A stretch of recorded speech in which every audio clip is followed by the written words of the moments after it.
kita juga harus melihat persepsi investor asing terhadap keadaan politik kita.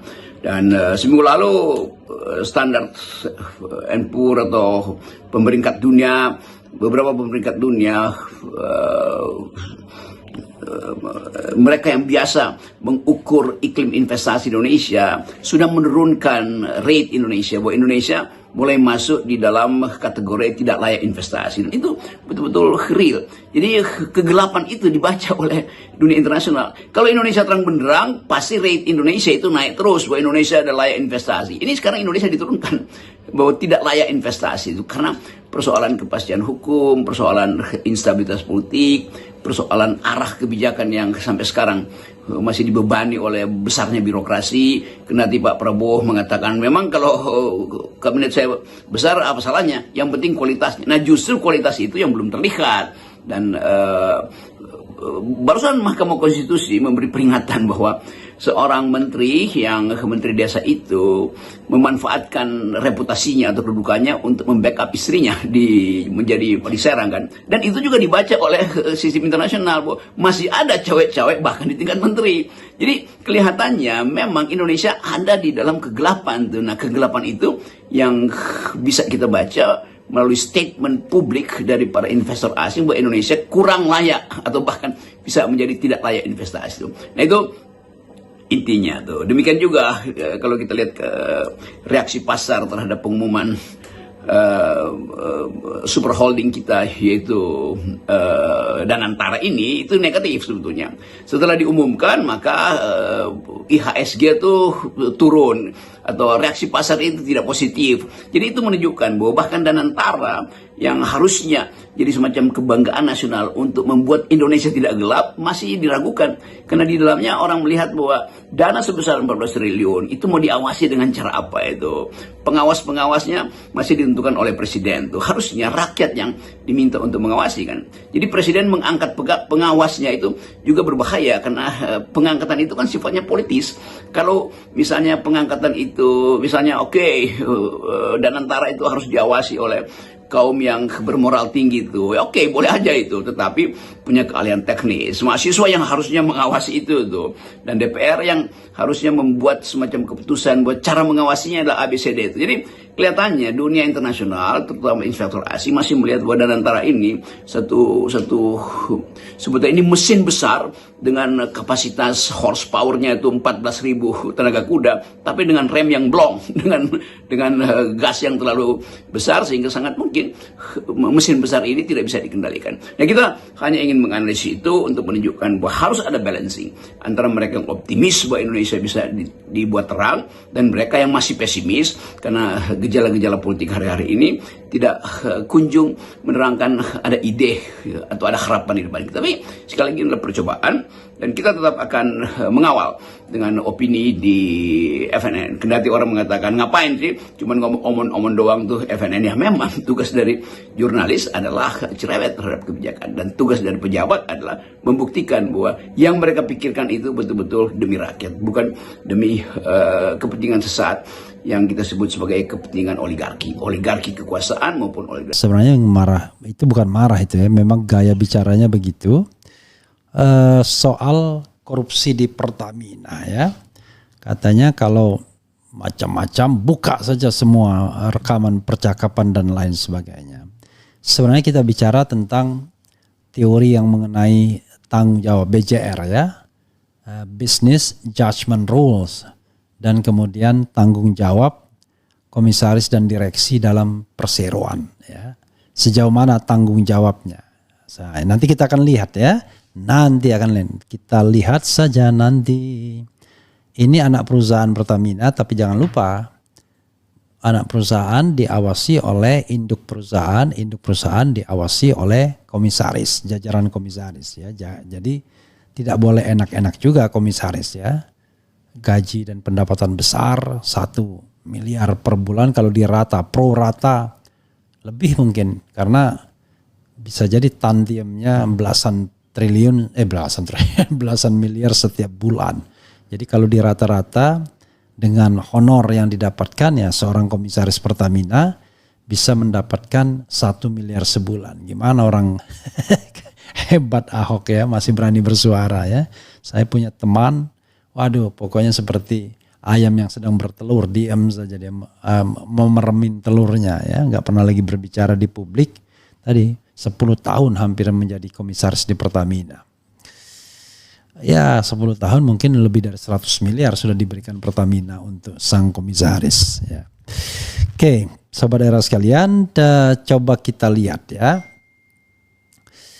Coba kita lihat beritanya soal marah-marahnya Ahok ini ya. Oke. Jika diperiksa Kejagung, Ahok akan bongkar isi rekaman rapat Pertamina ke publik ya. Oke. Ex-Komisaris Utama PT Pertamina Basuki Cahayapurnama Ahok mengaku siap diperiksa oleh Kejaksaan Agung dalam kurung Kejagung dalam kasus dugaan korupsi tata kelola minyak mentah dan produk kilang PT Pertamina Subholding dan kontraktor kontrak kerjasama KKS 2018-2023. Saya siap dipanggil Kejagung, saya senang membantu dan saya senang kalau di sidang itu semua rekaman rapat itu diputar secara terbuka. Biar seluruh rakyat Indonesia mendengarkan apa yang terjadi di Pertamina, kata Ahok dalam keterangan yang diterima di Jakarta. Meski siap diperiksa oleh Kejagung, Ahok menyebut dirinya tak tahu menahu perihal bahan bakar minyak BBM jenis Pertamax dicampur dengan Pertalite karena hal tersebut sudah begitu teknis. Agar kasus ini semakin terang benderang, politikus PDIP ini meminta agar BPK dapat menyelidiki laporan keuangan Pertamina, terutama keuntungan yang diraih pada tahun 2024. Tolong penyidik BPK cek Pertamina, rame-rame cek laporan Pertamina, keuntungan 2024 itu berapa, dan dicek procurement pengadaannya selama 2024 itu berapa miliar dolar. Karena dalam RKAP dan RUPS yang sudah ditandatangani menteri itu harus hemat 46%, ungkap dia. Dia juga meminta Kejagung meminta data dari PPATK terkait uang kontraktor Pertamina mengalir ke pihak mana saja. Adapun yang diperiksa adalah harta kekayaan para pejabat di Pertamina, Kementerian ESDM dan SKK Migas. Pejabat di Kementerian BUMN juga dong. Kalau mau lebih tegas lagi, cek dia ada hubungan tanah, sertifikat, bukan sertifikat ya, sertifikat pakai P, apartemen yang ada hubungannya dengan pejabat Pertamina, pejabat di ESDM, SKK Migas ataupun ada oknum BPK. Oknum manapun hartanya sesuai enggak dapat dari mana tandasnya. Setuju Hok. Sebelumnya diberitakan Kejaksaan Agung Kejagung tak menutup peluang memeriksa ex-komisaris utama PT Pertamina Basuki Cahayapurnama Ahok dalam kasus dugaan korupsi tata kelola minyak mentah dan produk kilang PT Pertamina Subholding dan kontraktor kontrak kerjasama KKS 2018-2023.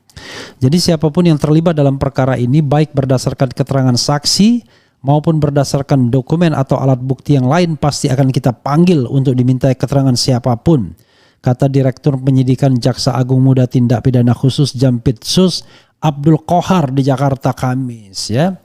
Asal usul uang Zarub Rikard gimana nih? Ya, yang sempat dihebohkan ya. Asal tahu saja Ahok menjabat sebagai komisaris utama Pertamina sejak 22 November 2019 berdasarkan keputusan Menteri BUMN nomor SK 282. Ia kemudian mengundurkan diri pada tahun 2024 dengan alasan ingin mendukung salah satu pasangan calon dalam pemilihan presiden 2024. Keren ya, udah bener itu. Tapi 5 tahun juga lumayan loh, 5 tahun ya. Bangsa-bangsa 50 miliar dapat lah ya. Hingga kini Kejagung telah menetapkan 9 tersangka dalam skandal korupsi tersebut. 2 tersangka terbaru adalah Maya Kusmaya, Direktur Pemasaran Pusat dan Niaga PT Pertamina Patra Niaga, serta Edward Kohn, Vice President Trading Operation PT Pertamina Patra Niaga. Ini maling semua. Keduanya langsung ditahan di Rutan Salemba, cabang Kejagung untuk menjalani pemeriksaan lebih lanjut. Adapun modus yang digunakan antara lain pengoplosan produk minyak berkadar oktan rendah dengan oktan tinggi serta pengadaan bahan bakar dengan sistem penunjukan langsung tanpa lelang. Akibat praktik ini, harga BBM yang diperoleh jauh lebih mahal dari harga seharusnya. Akibat praktik ini, harga BBM yang diperoleh jauh lebih mahal dari harga seharusnya. Kerugian negara akibat skandal ini diperkirakan mencapai 193,7 triliun, menjadikannya salah satu kasus korupsi terbesar dalam sejarah Indonesia. Ya, 300 triliun, ini 197 triliun. You name it. Kalau kita akumulasikan ya dengan dua ini saja 500 triliun hampir. 500 triliun itu 1/6 dari APBN Indonesia. Allahu Akbar. Kejagung telah mengungkap adanya kesepakatan ilegal dalam pengadaan minyak mentah yang merugikan negara dalam jumlah fantastis. Selain itu, Maya Kusmaya dan Edward Cohn, 7 tersangka lainnya adalah, selain Maya Kusmaya dan Edward Cohn, 7 tersangka lainnya adalah Rifa Siahaan, Direktur Utama PT Pertamina Patraniaga, Sani Dinar Saifuddin, Direktur Optimasi Feedstock dan Produk, Yoki Firnandi, Direktur Utama PT Pertamina International Shipping, 4. Agus Purwono, Vice President Feedstock Management Kilang Pertamina Internasional, 5. Muhammad Keri Andrianto, Beneficial Owner PT Navigator Katulistiwa, ini yang Riza ya. Dimas Werhaspati, Komisaris PT Navigator Katulistiwa. 7. Gading Ramadan Judo, Komisaris PT Jenggala Maritim. Ya, saudara sekalian, itu ya soal Ahok ya. Tapi coba kita lihat ya. Ya, pertama-tama saya mengucapkan selamat menunaikan ibadah puasa 1446 Hijriah. Mohon maaf lahir dan batin. Ini mungkin ditampilkan thumbnail saya, belum dapat ya. Ditampilkan ucapan selamat saya belum ya? Belum dapat ya. Itu ya Sobat RH sekalian. Dan yang kedua, saya tetap menawarkan siapa tahu mau umroh bareng. Ini tinggal 11 kursi dari 80. Jadi paling tidak insya Allah 69 orang. Kalau untuk bintang 5 dipastikan ya. Kalau saya bilang pasti itu artinya dengan seizin Allah ya, tetap insya Allah ya. Mudah-mudahan kita bisa pergi bareng-bareng ya Sobat Era sekalian di Ramadan ini. Bintang 5 dan bintang 3 juga masih ada ya. Tapi 2 bus bintang 5, 1 bus bintang 3. Karena ini sudah di book jadi tetap pasti jalan ya, insya Allah ya. Oke, Sobat RH sekalian, mengenai kasus korupsi ini begini. Pertama adalah apakah ini korupsi jaringan yang hanya kecil saja? Ya, tapi apakah ini korupsi yang memang sudah akut mengakar di Pertamina, yang tata niaganya pernah dibongkar oleh almarhum Faisal Basri ketika ditunjuk sebagai tim ad hoc di bawah Menteri ESDM Sudirman Said? This is the question sesungguhnya. Oke. Kalau ini cuma melibatkan orang-orang tertentu yang saat ini menjadi tersangka, rasanya terlalu naif ya. Karena ini adalah big corruption. Kalau big corruption itu biasanya uangnya nih mohon maaf mengalir sampai jauh. Bisa di ranah legislatif, bisa di ranah eksekutif, dan bukan tidak mungkin di ranah penegak hukum juga. Sekali lagi cek Zarub Rikar. Apakah benar uangnya cuma 920 miliar? Itu satu. Oke, ya. Kita tentu berterima kasih dengan Kejaksaan Agung yang sudah mau membuka kasus ini. Tapi jangan sampai kemudian kasus ini sekedar menyasar orang tertentu tetapi melindungi orang-orang lain yang mendapatkan manfaat dari korupsi besar ini. Jadi beneficial owner itu tidak hanya orang seperti putranya Riza Khalid ya, tetapi bisa jadi ada beneficial lainnya. Ya, penerima manfaat lainnya. Oke, itu satu sisi. Sisi yang lain, kedua saya senang Ahok ya, selalu berterus terang, selalu berani menantang, menunjukkan bahwa it could be possible Ahok clear. Jadi tidak terima setoran apapun. Kebangetan kalau diterima setoran. Gak mungkin lah rasanya ya. Kalau saya menganggap, saya masih percaya dalam konteks ini Ahok mengerjakan tugasnya. Tapi jangan lupa dia di sarang penyamun yang so long time, you name it. Banyak sekali skandal di Pertamina dan anak perusahaannya. Itu kan satu ekosistem. Tidak bisa kita katakan wah ini korupsi hanya di anak perusahaan. Itu satu ekosistem. Karena yang namanya Pertamina cuma holding saja, manajemen saja. Akhirnya tidak melaksanakan kegiatan sendiri. Karena semuanya dilakukan oleh subholding atau anak perusahaan. Itu satu. Yang kedua ya. Jadi saya senang kalau Ahok mau blak-blakan. Dan berani nggak Kejaksaan Agung blak-blakan. Itu persoalannya. Saya meragukan jangan-jangan lebih takut Kejaksaan Agung atau kejaksaan ketimbang Ahok. Ya kan dalam banyak hal. Waduh, boleh kita, tapi kita sudah ada batasi boundary seperti dalam kasus pagar laut atau PIK. Yang kena kepala desa kohort saja. Rasanya nggak mungkin. Tiba-tiba dia siap membayar 48 miliar. Itu it doesn't make sense. Oke. Nah, ketiga ya, yang menurut saya juga perlu kita lihat ya, perlu kita cermati adalah kenapa kasus ini dibuka atau terbuka? Apakah ini penyelidikan dan penyidikan independen dari Kejaksaan Agung ataukah ini pesanan dari istana? Dalam tanda kutip. Pesanan dari istana ini begini, tidak selalu bermakna negatif ya. Bisa juga bermakna positif. Kenapa? Bahwa yang namanya power game di Indonesia ini melibatkan tokoh-tokoh besar dan melibatkan uang sampai triliunan. Melibatkan para oligarki, melibatkan kaki tangan oligarki, dan it could be possible melibatkan istana lama dan lain sebagainya. Penguasaan resources ini, penguasaan BUMN ini, itu masih di kekuatan yang lama. Salah satu analisis yang saya dengar misalnya, masih kekuatan yang lama. Masih di bawah geng Erick Thohir, geng Luhut Panjaitan. Sehingga Prabowo plus tentu saja Jokowi. Sehingga Prabowo tidak berkutik dia. Sudah dikuasai orang BUMN-nya, korup pula.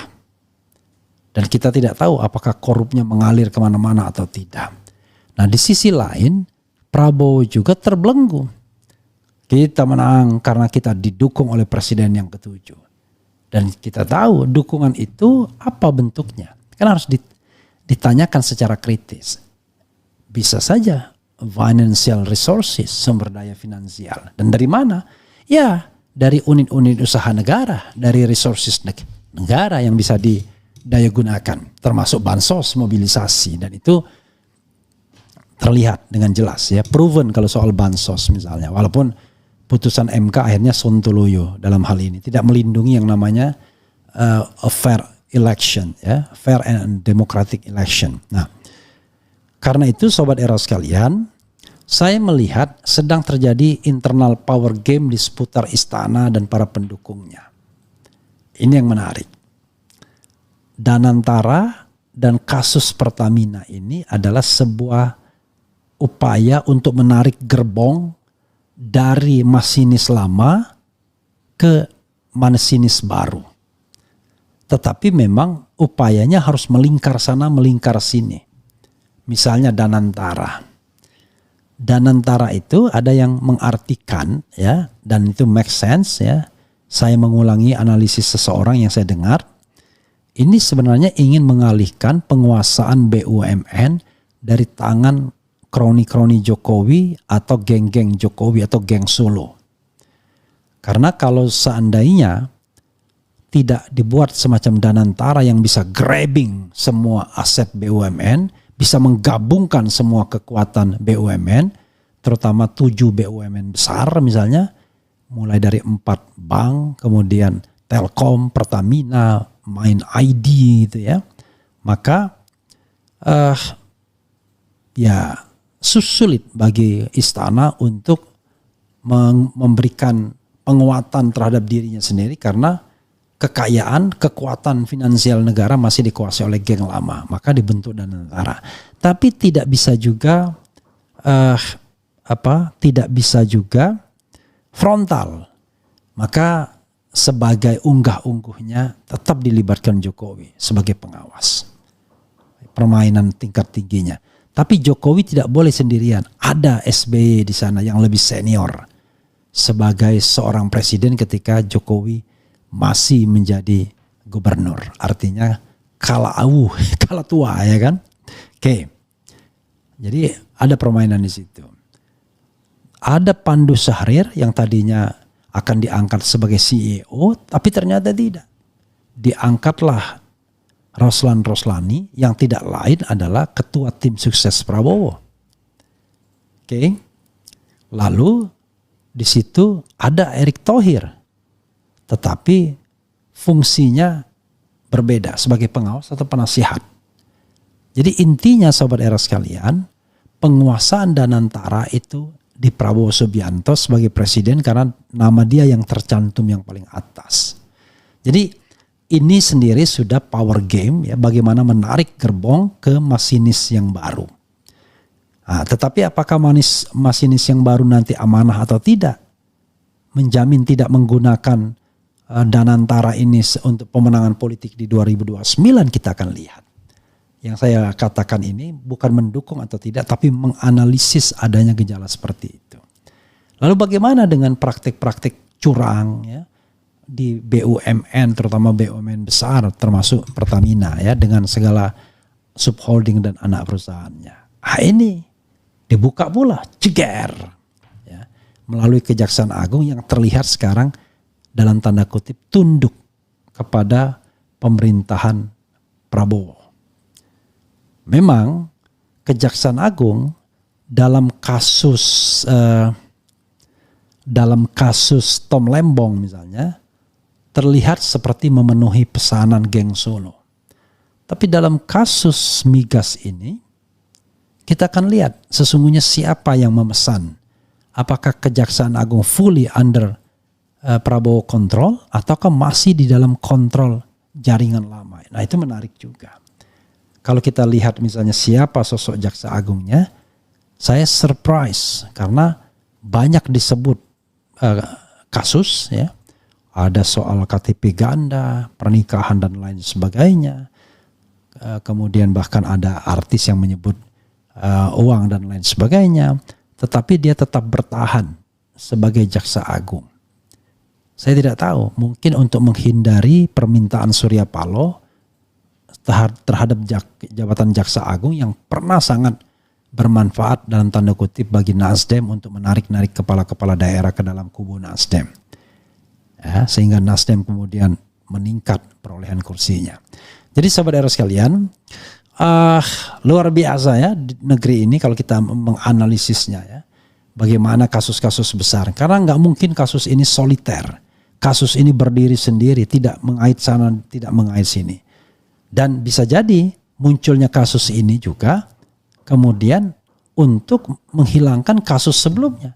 Soal pagar laut, soal PIK dan lain sebagainya dan lain sebagainya. Nanti pada suatu masa ya kita akan mencatat secara benar siapa penjahat, siapa pendekar atau hero atau pahlawan di negeri ini. Kita sekarang masih meraba-raba. Siapa penjahat, siapa pendekar atau pahlawan di negeri ini baru akan kita catat, kita ketahui beberapa tahun kemudian. Saat ini terlihat masih ada power game yang luar biasa, rebutan pengaruh, dan bagaimana menggeser gerbong lama ke dalam gerbong baru. Dan tanda-tandanya nanti selain fenomena korupsi di Pertamina ini, fenomena Danantara, kita akan lihat nanti 20 April ke depan, di mana itu adalah 6 bulan masa pemerintahan Prabowo Subianto. Apakah akan ada gebrakan yang luar biasa? Ataukah business as usual? Prabowo hanya omon-omon saja, nanti akan kita lihat. Yang jelas, ya the last saya mendukung Ahok untuk dipanggil Kejaksaan Agung dan ngomong apa adanya. Apalagi dia menjadi saksi di pengadilan. Buka rekaman-rekaman percakapan yang memang pernah disampaikan ke dalam rapat-rapat komisaris. Apakah mereka sesungguhnya sudah mencium itu, mengingatkan, mengawasi secara benar, sehingga terlepas dari yang namanya pertanggungjawaban, tanggung renteng. Jadi kalau sudah melakukan tugasnya secara profesional, seorang komisaris plus komisaris utama tidak boleh disalahkan. Tapi kalau dia tidak menjalankan tugasnya atau kewajibannya secara benar, apalagi terlibat dalam korupsi itu sendiri, tidak ampun dia. Ya, bisa dituntut secara pidana dan tentu bisa dituntut secara perdata, bisa bangkrut. Itu yang namanya business judgment rules, ya, teori tentang BJR, ya. Jadi kalau dia memang betul-betul menjalankan business judgment rule dengan baik, maka dia akan terlepas melakukan kewajibannya secara baik, secara benar, maka dia akan terlepas dari pertanggungjawaban bersama atau tanggung renteng itu. Begitu sobat RH sekalian, ya. Apakah saya mau baca ini? Sebentar lagi nanti kita menunggu Bambi, ya. Tapi Bambi bukan nama seorang gadis, itu Bimbi. Bambi adalah pengarang lagu Jodoh Pasti Bertemu, dan saya mau menginterview dia sebentar lagi, ya. Habis asar dia janji datang. Mungkin ditampilkan ininya bisa, ya. Untuk kita tahu bagaimana sih praktek royalti dia selama ini. Karena salah satu lagunya adalah lagu yang kita sangat kenal, yaitu Jodoh Pasti Bertemu, ya, yang dinyanyikan oleh penyanyi terkenal juga yaitu Afgan.